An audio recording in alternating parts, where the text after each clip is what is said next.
Shalom, perkenalkan nama saya Ardianto Sinaga. Saya dari program studi Sarjana Konservasi dan Restorasi dari Fakultas Kehutanan Institut Pertanian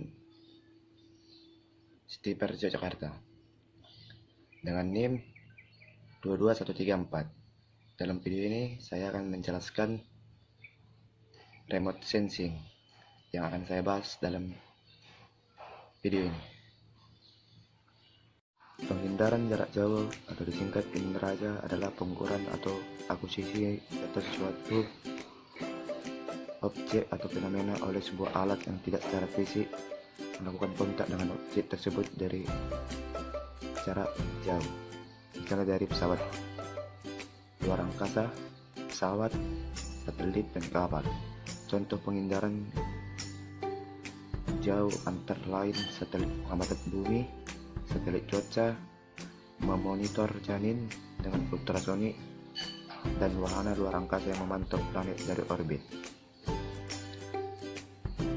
Pada masa modern, istilah penghindaran jauh mengacu kepada teknik yang melibatkan instrumen pada pesawat atau pesawat luar angkasa yang dibedakan dengan penghindaran lainnya seperti penghindaran medis atau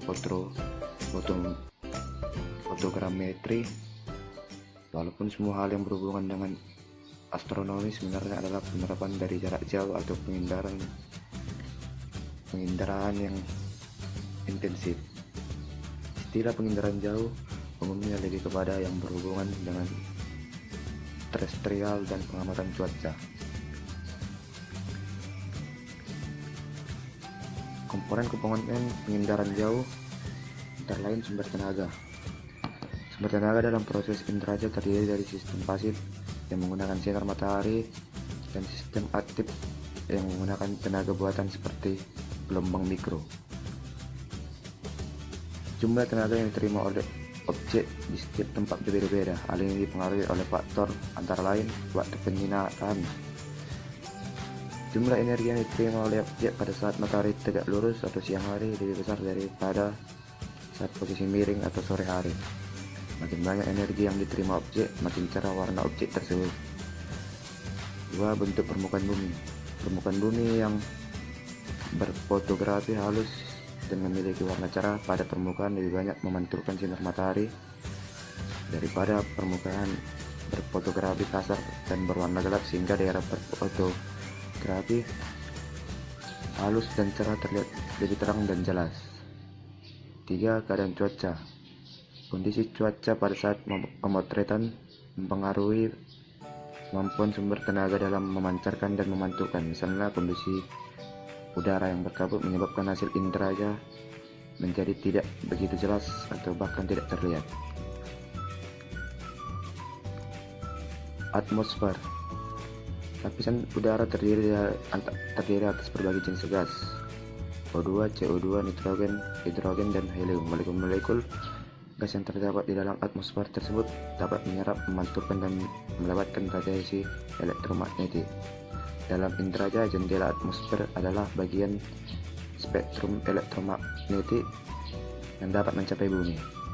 Keadaan di atmosfer dapat menjadi penghalang pancaran sumber tenaga yang mencapai ke permukaan bumi.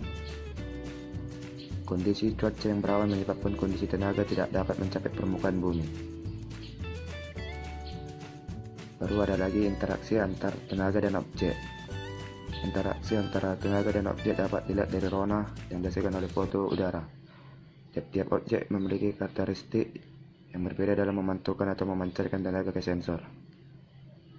Objek yang mempunyai daya pantul tinggi akan terlihat cerah pada citra, sedangkan objek berdaya pantul rendah akan terlihat gelap pada citra.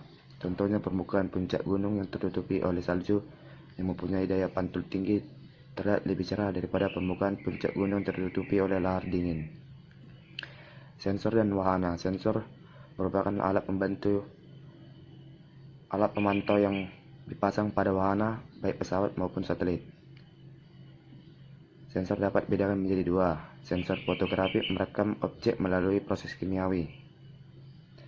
2. Sensor elektronik bekerja secara elektrik dalam bentuk sinyal.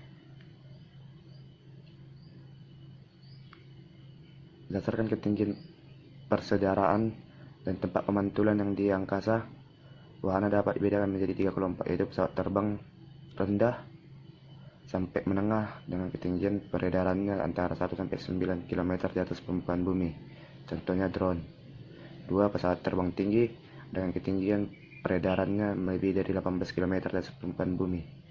Serta satelit dengan ketinggian peredarannya antara 400 sampai 900 km di luar atmosfer bumi.